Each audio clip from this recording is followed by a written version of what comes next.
Collaboration is critical for success. I'm sure many of us are aware how eye care and ear care goes hand in hand. As an eye care doctor, did you know you can now screen your patient not just for eye problems, but also for any hearing loss? You can screen your patients, create awareness, and also treat them for mild to moderate hearing losses. Just like giving them readers, there are many solutions in the hearing aid space that can be provided by you to all your patients. A supporter for this episode, Eye and Ear, brings the exact same collaborative program that you are looking for. This solution is specially designed for all eye care professionals to help them not just significantly increase their revenue, but also provide a complete new service to their patients. A new vision in hearing care can begin with you. To avail a 50% discount on an onboarding program, do check out the description below. With that, let's get started. Bill Gates once said, "We are changing the world with technology." And this is absolutely true in today's world, where most of us always spend our time using some or the other kind of technology. Hello, everyone, and welcome to Nerdy Optometrist, a podcast channel for all things optometry. And this is your host, Ukti Vora. If you have been recently keeping track with all that we are discussing recently on Nerdy Optometrist, you would have definitely heard our previous podcast, which did highlight on learning disability, dyslexia, and the fact that how prevalent it is in the country or in the world. Today, we have an amazing guest who's going to help us understand the future of learning disability. And I'm really happy and privileged to have Mr. Jeffrey Williamson to be part of this amazing episode. Mr. Williamson is serving as the CEO of VISIONWEARx Inc., which was founded in June of 2021. Mr. Williamson is a dynamic, innovative, and a seasoned entrepreneur with more than 20 years of global experience. He successfully launched Ingenious Technologies LLC, an AR IT software company, and developed two successful IT solution products for the market in 2018. Not only that, he's also been awarded.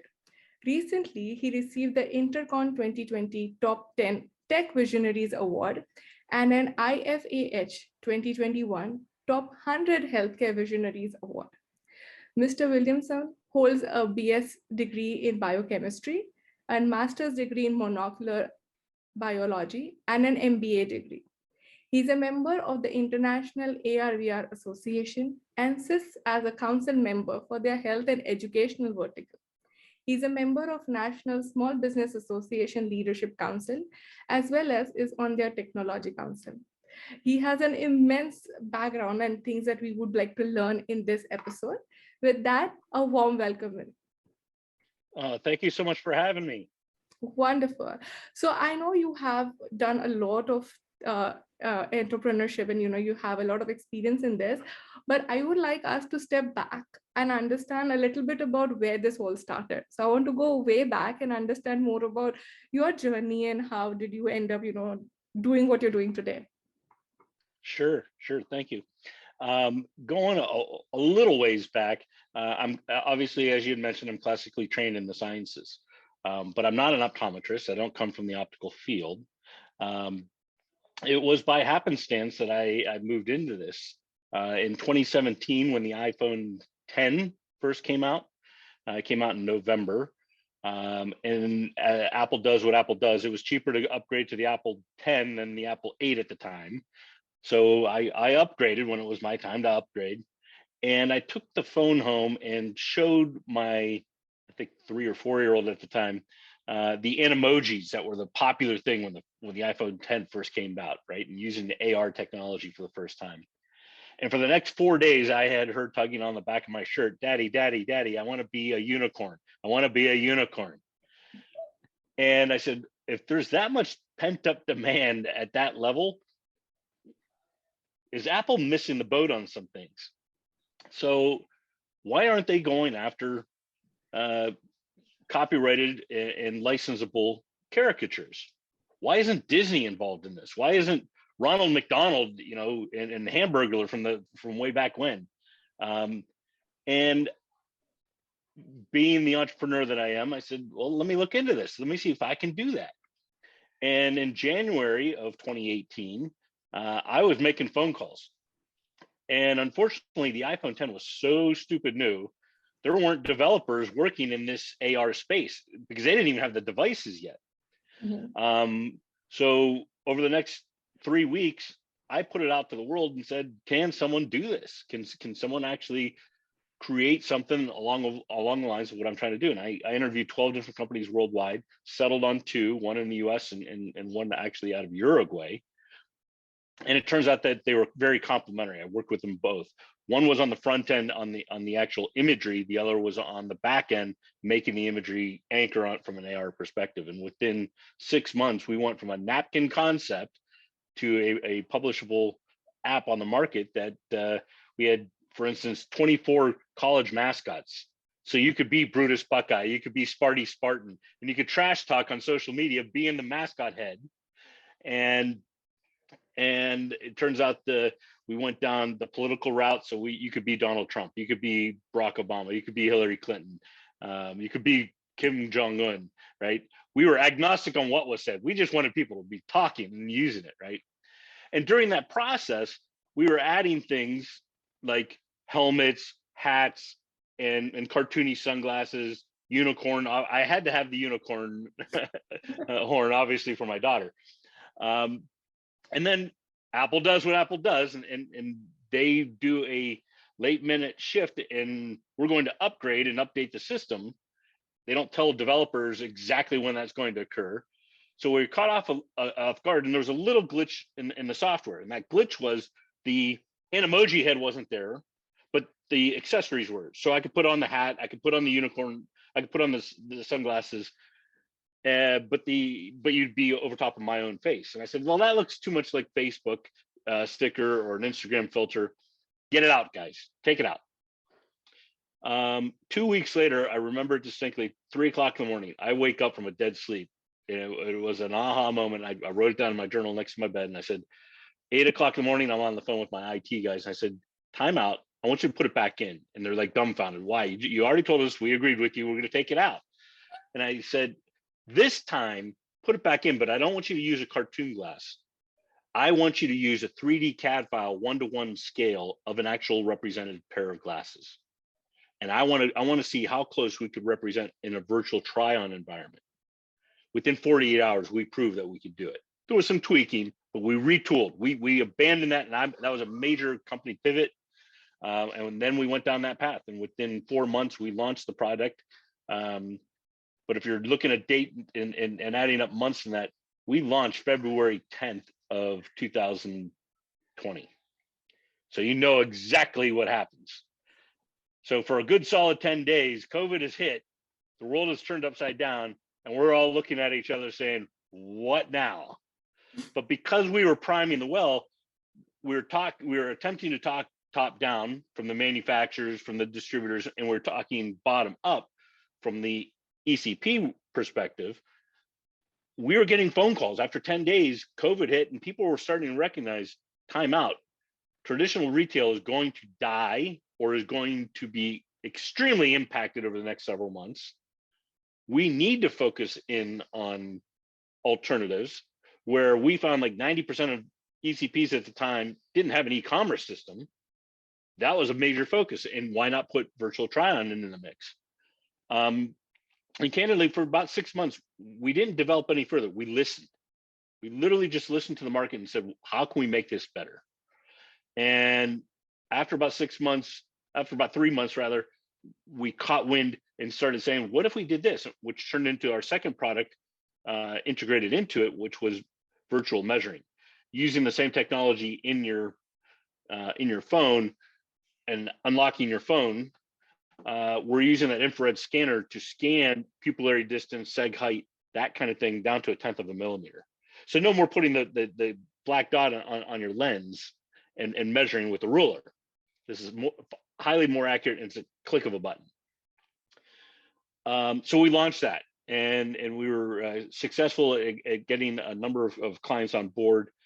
And it turns out our close friend Mariki in South Africa, her and I were in a dialogue, and I was explaining exactly what I just explained to you in terms of an AR product. And I flippantly, after about 15, 20 minutes in the conversation, I said, Mariki, what if I told you everything we've discussed is in augmented reality, something on your iPad, on your tablet, on your iPhone, on an Android device. What could be done if we put things into a virtual reality environment? She struggled with that for a couple of minutes. And I said, well, let me give you an example. We have access to new technology where we can track your focus in independent eyes to a fraction of a second. And 30 seconds, it was, Jeff, now you're dealing with things like reading. And she didn't finish her sentence. And I said, oh my God, do we have the opportunity to screen and possibly even diagnose something like dyslexia? As a question. She didn't let me finish my paragraph, and she's jumping in and saying, do you know how you treat dyslexia, or one of the ways you treat dyslexia? I said, absolutely not. She goes, well, there's like roughly 12 commercially available lenses that stimulate that portion of the brain to help alleviate. It doesn't cure, but it helps to improve performance. Everything from a blue, yellow, red, purple lens, right? At which point, I get on the phone with my IT guys immediately, and within 48 hours, we were able to get the lens reports for a handful of those lenses and prove that we could put it into a virtual environment, prove that it would be identical in terms of refraction, wavelength, transmission, absorption. So what you see is what you get in a virtual environment. The beauty, it turns out, is that in a virtual environment, there's 12 commercially available lenses. And let's say 480 nanometer blue is what you would need. Right. Is it really 480? Or we have, in a virtual environment, the ability to scroll it up or down 1 nanometer at a time and get personalized medicine. You might need 472. So that's where the stem off into VISIONWEARx, the newest product, comes out from. Awesome. So this is really interesting, and I want to break down everything that you shared, because I felt it was a really learning experience for me to understand that you come from, more of a biology kind of a background. You thought of something which an iPhone had as probably just as one feature. You had that, having that curiosity is something which I would like to highlight in this episode. And I would want anyone who has any random ideas, do write it down and try to implement things, because you would never know how things in life would change with just an idea. There is a saying which goes like, idea can change your life. I think that's so much relevant in your case. And the way how, you was placed in a different challenge of, with the upgrade of iPhone, and you didn't know, but you made that into an opportunity, and, gradually shift into something which was more for fun to something which is actually changing life with eye care products and services. I think that's incredible journey to even map or talk about. And that too within a span of 3 years of what you just shared, right? So it's like you just thought of an idea in 3 years, you had like 3 things already come up with variations and, in a completely new space. That's commendable. But I would want to kind of break 2 pieces of what you just discussed. The first one is when you talked about measuring the frame or the eyewear, right? That's something which is, there are several apps that are floating around, but what we discussed earlier on this, before getting on this episode, was I really liked how you said, and you briefly mentioned as well, that it is very realistic view of, what that frame or that virtual try-on will look like. Can you highlight a little more on, what goes in developing such technology, or how is your product different than the others? Yeah. Appreciate you're stemming down this road, because though the ideas come, I'm not unique to that. I think everybody out in the world has ideas. Right. If there's one lesson to be learned here, is take action on your idea. Mm-hmm. Right. I'm not even going to suggest I was the first one to come up with the idea. I might be one of the first to take action on it. Right. Right. So the encouraging thing is, when you have a passion or you see something, don't fear it, plow into it. In terms of the VISIONWEAR and the steps that we moved into that, one, being a scientist, I knew that I wanted to be the most accurate. So the idea, obviously, with using actual CAD files, actual manufacturing 3-dimensional CAD files, made sense to me. if you were to say what was one of the initial hurdles, shockingly, we'll call them the brands, because I wouldn't call them even the manufacturers, right? The manufacturing is done someplace else. But the brands themselves don't even have access to those files 9 times out of 10. It's at the manufacturer. Someone has them, but no one knows where they're at. They're not like in a traditional, hey, here's my Dropbox for these files. So getting access to those files, it was and still is to a large extent a major obstacle. Not terribly difficult. You can still take a 2D drawing and convert it into a 3D drawing, but that's not our forte. We're app developers. We're not 3D imagers, right? So I was never going to compromise on accuracy. When it turned into the accuracy of the measuring, Apple does a really good job and had to, because of facial security, being accurate. So we didn't have to really reinvent the wheel there, other than to come up with some algorithms to place the frame appropriately on your face, which is slightly different than my face, which would certainly be a lot different than if I were to place them on my 6-year-old's face. Right. So that took some time, and there are some minor things behind the scenes that took us a lot of tweaking. And quite honestly, the junior frames didn't hit us until we actually had a client that specifically had a need for junior frames, and it was like, oh, yeah, their head is not the same proportionality as ours, right? So our algorithms had to change. So again, short pivots. They're obstacles, but not insurmountable obstacles in the least too. There's a lot of things that we learn behind the scenes to get that level of accuracy. It's not just slapping on, a tortoiseshell image. There's a lot of lighting issues that you have to work in a 3-dimensional environment. The materials, whether it be a metal frame, whether it be a plastic or an acetate frame, they all have different reflections in that. The most problematic ones are your very translucent frames. But we have those, and we've worked through the issues. You could put your finger behind a virtual frame, and you can see the absorption, but you can still see your finger behind it. So it is as close to representing real life as we can possibly get. I think that's very interesting how you mentioned that the entire focus of your product was on accuracy, even though you did have your hurdles in getting things to make it accurate. You did find solutions and pivoting, as you've rightly mentioned, to make sure that whatever your idea is becomes reality. And now focusing on the latter half, which is the VISIONWEARx, which I felt was very interesting, of how you pivoted from just like a filter as an initial thought to something as a solution and a treatment option, a screening or a diagnostic tool for learning disability, specifically talking about dyslexia. I actually want to ask you, what all does it measure? Because I did see and did my little bit of a research, and it did mention, from an optometry standpoint, it does reading speed, it does like reading accuracy, but it also measure eye movements and, like what are other things that are measured or assessed using that device? Yeah, great question. One of the biggest challenges into moving into the screening and diagnostic market specific to learning disorders such as dyslexia is that it has been traditionally done on paper. And a screen can take upward 2 to 4 hour 1-hour sessions. A diagnostic could take upward of 8 1-hour sessions to properly take an individual through the process. And being the scientist that I am, I investigated that further, and I said, time out. About 95% of this testing process is highly subjective. What quantitative data are you collecting, Mr. Clinician, to actually make a call?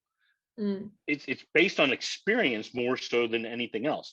You can measure words per minute. You can measure, how long did it take you to take the entire test? You can look at a little bit of retention rate. But aside from that, it's very difficult to quantify what's really going on with that student, right? And I said, hands down, we've got to have we have to have data. The scientist in me says data doesn't lie, and it's very difficult to refute when you actually see numbers. What are the numbers that we can put into this? Well, that's when we started talking about eye tracking. Well, in real time, we can track to a fraction of a second. Are you reading left, right, up, down, diagonally? Or is your eye fluttering back and forth at a rapid speed? That's all real time. That's all being collected. Are you nervous? Well, let's be honest. Most kids that know that they have and struggle in the educational system are anxiety ridden, have issues with taking tests. And I said, well, is there a way to monitor that? And initially it was, hey, the iPhone, whatever version this is now, the newest 7 or whatever, has biometric data in it, right? Can we measure heart rate, respiratory rate, pulse rate, that kind of thing? That would be a good indicator for stressors. And it turns out that our team had been working on a separate project using a different tool that was better. And now we have a ancillary hardware system that will be semi-integrated into the VR system that will measure those biometrics in addition to 5 EEG wavelengths. So as a researcher in dyslexia, unless you're working at an academic institution, you really don't have access to EEG wavelengths, right? Right. But is it valuable information? Yeah, in real time, you can see, are you being stressed? And I came up with the idea during that process and saying, all right, good, we can do it, right? Yes, in a proof of concept, we were able to show that we can do it. Great, guys. Next question is, in this environment, does it make sense? Because if they're stressed out, they're in an environment right now that is a school environment or in a clinical setting. What kid wants to be in that setting to take a test? Can we calm them down in a virtual environment? Can I put them underwater? Can I put them in an outer space? Can I put them at the beach? Can I put them at a picnic setting? And my guys were like, absolutely. It's virtual. We can put them anywhere you want. We can put any sounds in the background that you want, right? So that's the first part of the screening process, is to figure out, where do these kids need to be before they even take the test? Let's calm them down as much as possible, right? So that was enlightening. Now we're implementing things like AI so that when they're taking the test and they have to verbalize and say what was phonetically read off to them in the headset, pronounce the word correct. Well, they say it, and if they say it wrong, AI will be able to determine that, put it back. The phonetic will say it back to them properly. Try it again, and then it will keep doing the loop until they get it right. But it's also tagging how many times did they get it wrong, to give the clinician an idea of what level are they really at. And then add in the fact that VR has the ability to control all 5 senses, right? So it's not just visual and tracking the eye, but it's also auditory and verbal, but it's also tactile. So we can measure the amount of pressure in the pen as they're gripping it and writing and answering questions and writing down the words. We actually have the ability with new technologies where we can put a plug in and control olfactory. So if I found that you needed lavender to be misted while you're taking tests that to improve, we have that functionality as well. That's so interesting to see how technology can really change the way we are delivering or even visualizing healthcare, because I totally agree. There's been a lot of discussions happening lately where patients in general, it's not just dyslexia, even in general, like everybody would want to do any kind of a health test, not just eye care, or would be much better if they're more in their comfort zone. Or say, if I can do something on the beach, I would not want to go to the hospital, right? People always dreaded with the word hospital or a clinic or something where you have to be under pressure or tested. If we can do something which can be more patient centric, where patient can be wherever they want to be more comfortable, and in a more gamified version of how things are kind of presented now, where a VR is actually testing everything, but it doesn't feel like a test. And on Exactly. Yeah. And you hit the nail on the head. Up till now, we've talked about screening and diagnosis. Ultimately, our long-term goal, because of our partnership with Stark Griffin, as you're aware of, they have a process for helping, right? The therapy. We're going to not only VRify it, my coin term, but to your point, gamify it. We Right. want these kids to be in a Roblox or a Minecraft type environment to get them energized and say, I actually enjoy my homework. It's not a detriment. It's actually potentially fun. Right. And what I failed to mention is probably the biggest factor and benefit to what I described in terms of the diagnosis is all that data is extremely relevant to the clinician, whether it be an optometrist, clinical psychologist, whomever. But it's equally, if not even more important, to the parent or guardian, because we're recording the entire session from a first person perspective. For the first time, they get to see what their kindergartner or first grader is actually seeing on the screen, right? How is their eye moving? Where is it going on the screen? How much are they truly struggling? What kindergartner is going to be able to describe what's actually happening? But when a Right. parent can actually see it, talk about empathy now. Now they get it. And now we put that into a therapy to see how they're progressing. That's game changing. Absolutely. And I think that is what I was even going to highlight. The fact that everybody now can like Google and know about every condition, right? They want to study and research. But the fact that, say, I would say the trend is to be actively part of the treatment program and not just be sitting and asking a doctor, okay, give me a pill, I'll eat and I'll let the magic happen. The current day patient or like even parent for these kids are not in that scenario. They want to be actively involved. With paper and pen you can show a gradual change, but using technology even a minor change can be tracked and be visible, that hey, we are moving in the right direction, see, they progressed. It will be like more closely monitored, and I feel it's a more positive way of working towards a better prognosis versus waiting for 6 months and then saying, oh yeah, you read 2 letters extra. So, Yeah, and quantifiably, what are they measuring? It's all right. I went from 35 words to 40 words. Is right. that good? Right. But we can now plot where are they in their track compared to the norm. So you can see, are they getting better? Are they getting back to the standard curve? Right.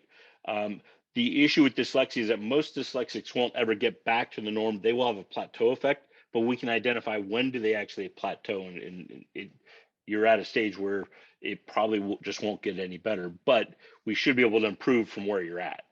Right. Also, not just about be able to identify when is a plateau stage for these kids, but it's also important for them to be actively part of it, and how the gamification or the VRfication of this entire process will make it more fun to even sustain, because sometimes you might have these patients on treatment for 6 months, 3 months, also a year. It is very hard to stay motivated with this kind of treatment plan, which is more of a game and fun versus a task, which is a challenge where a parent has to run behind a kid to do something. You're definitely looking at a better outcome and more sustainability. Even if there is no outcome, I'm sure the kid will just enjoy, and that will be a better process for a parent or a guardian versus trying to do something where they don't even know when they're going to see the outcome. Yeah, you got it. Awesome. Now we did talk about, the technology, and which is very fascinating and fantastic the way things are going in the healthcare space. I want to know, with, you now having these products out there, what were your major roadblocks in the journey? From the AR virtual try-on and measuring perspective, COVID was a big game changer. It was still opportunity, and it wasn't as bad as we thought it was potentially going to be in those first 10 days. But at the same time, we're dealing with, and you come from the industry, I don't, but you might agree with me that it's a very technology risk averse industry. It's one of the most I've ever come across. It take up of new technologies is met with a lot of resistance, because it's not a tangible out of the gate. One, I'm going to invest time, money, and energy to learn it, then market it, then utilize it, right? And what is my ROI on that out of the gate? Well, when you're a new company and a new technology, there aren't numbers to give you yet, right? The market hasn't given us enough data to support an ROI. It's you either get it or you don't. Now, I've always told my team out of the gate, if you look at the traditional bell curve, right, in MBA, I'm only really concerned with the first 8%, guys. We shouldn't even be talking to the laggards. They're not going to get it. They're not going to want it. Right. And you could be doing yourself a disjustice talking to them and selling them something that they're going to just complain because they're not going to use it yet anyway. So in any market, there are the 5 to 8%ers that are going to get it. And that's what your marketing has got to be very sticky to them, right? It might not cater to the latter market, but that's okay. Finding those individuals is still pretty difficult. So I have to say, I definitely do hear you that, how we are a little more of risk-averse industry. Having said that, I'm sure we are all trying to adapt and learn, and we have our own struggles because, of course, as much as we as eye care practitioners want to invest or have technology in the practice, there's technology now in every space, from say, patient management system to marketing tools to like diagnostics. So it's a little difficult for a practitioner to know where all should they invest. But having said that, yes, definitely there is a positive change that has happened during and post-COVID in the industry for sure. And I would agree with you. It is slowly changing. If you're to say the roadblock on the VR side of things is a little bit different. It's not necessarily technology, because this is an opportunity to take someone who you might not have gotten into a seat, or an individual that's coming to your seat to just get binocular vision prescription, but now you might uncover something, and now you've got a diagnostic excuse me, a diagnostic test that can be done, but it can also be a new lens that you would have never sold if you didn't do the screen. So with the numbers of 20% of the population have some type of learning disorder, that's only 2 in every 10 people coming through your office that you can screen, and now you've got another revenue generator, and you really haven't done anything other than let's screen them first, and do they need a diagnostic after? So from a VR perspective, the bigger hurdle is that from an eye care perspective, IEP perspective rather, you weren't really relied on to do learning disorder diagnoses, right? About 5% maybe do a learning disorder. You'll screen binocularly and you'll screen for color, but that doesn't mean you're actually doing a diagnosis for dyslexia. It turns out that South Africa is the reverse. There are far more optometrists and IEPs than there are clinical psychologists. So, and from that market perspective, they've been doing it for years. So that's why we're doing it in parallel and showing that, when you get trained through the system from Sandra Stark Griffin Academy, you too can go ahead and get immersed into what dyslexia is, how it is a brain problem, and how you can actually do the diagnosis, ultimately using our tool. Got it. So for those who haven't heard the previous episode, I would highly recommend all of you to kind of check out our episode with Sandra Stark and Mariki, where we're talking about dyslexia, which will give you a little more perspective of what we're discussing today.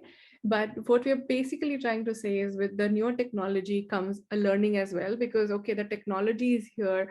Jeff has been kind enough to talk about that and bring this technology to us. But if you don't know how to use it, how to diagnose it, how to screen it, it won't really generate any ROI for you. So it's important for us to, along with optometry, learn the basics of the learning disability diagnosis and do the course, and then move forward at the next step to incorporate this technology, because patients or kids are coming in your clinic with learning disability. It is only up to you how you can diagnose, screen, or treat, whichever path you want to start with.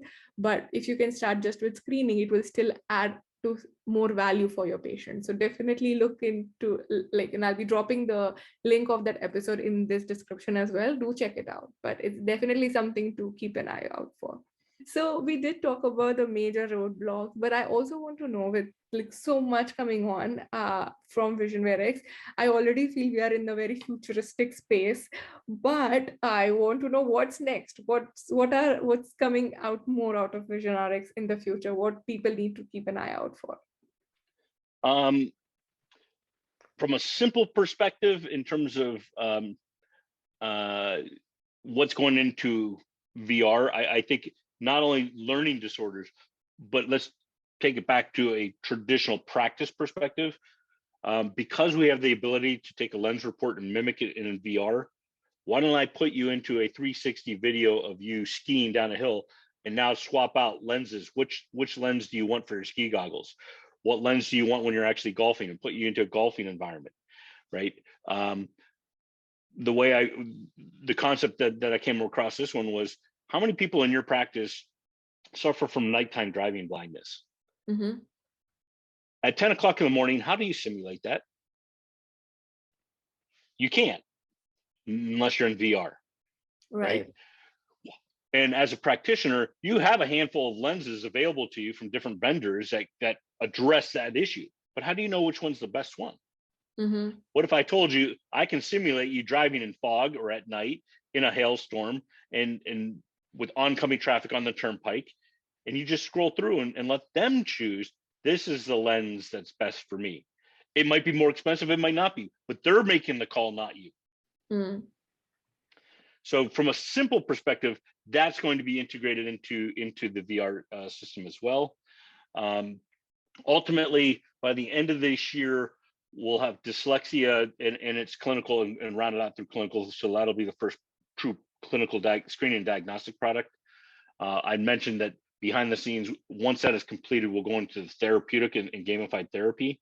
Mm-hmm. But simultaneously, we'll be working with about 4 other learning disorders or other disorders, everything from Erland syndrome to dyscalculia, dysphoria.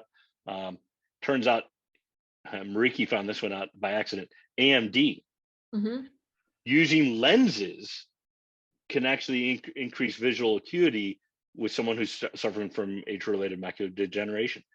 Who knew? Then ultimately, we see this baseline platform having value in multiple verticals, everything from PTSD to ADD to ADHD, autism. We're going to be here for a long time.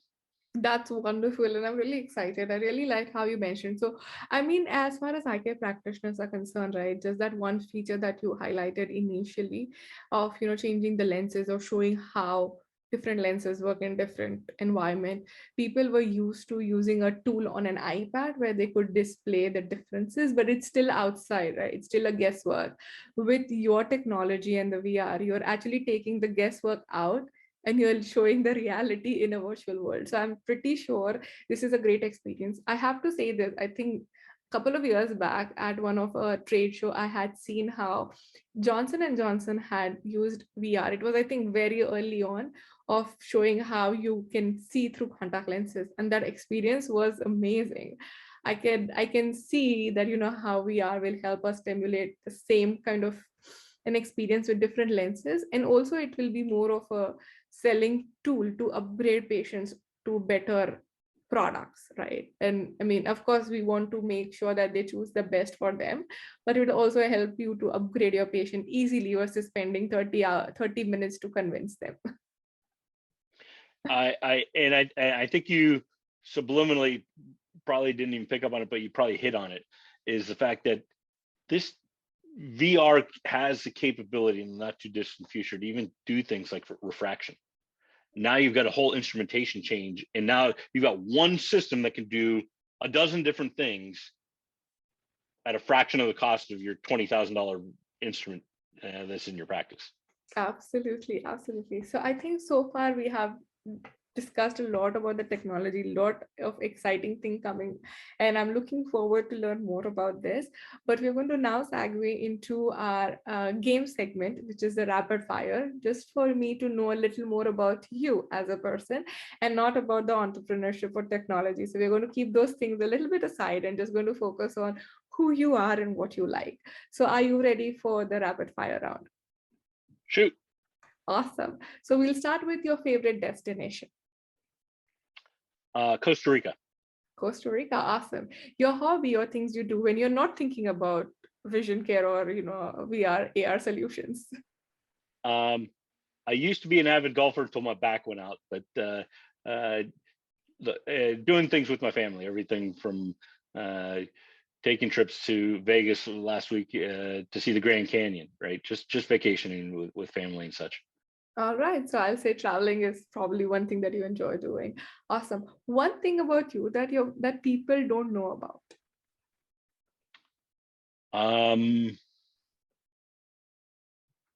People don't know.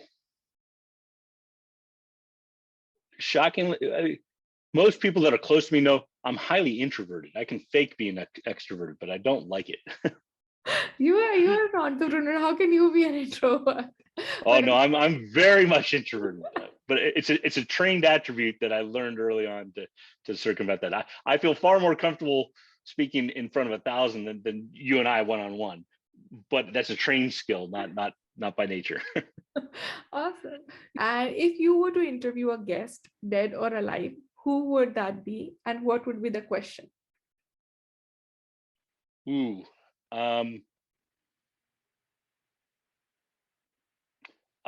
I would say Jesus Christ, and it wouldn't be a question, it would just be a thank you. Awesome. And if we were to write an autobiography about your journey, what would you like the title to be? Tenacity. What does that mean? Being tenacious, perseverant. Awesome. Loved it. Yeah. Oh, yeah. 100%. That's you. And one thing that you would like to change in the healthcare eye care industry, what would that be? I think VISIONWEARx is the answer to that. Awesome, loved it. So with that, you did fantastic in the rapid fire round. I think it was fun and easy. Good job. And before we end this episode, I would like you to share one takeaway message for all my listeners. Sure, and I appreciate the fact that it's a nerdy optometrist. In the end, we all know that nerds rule the world, right? So take your idea, take action on it, even if it's a few phone calls. Bounce it around. Don't be afraid of not sharing it, and don't be afraid of not taking the action on it. It's possible, especially in this world. The answer is literally a Google away.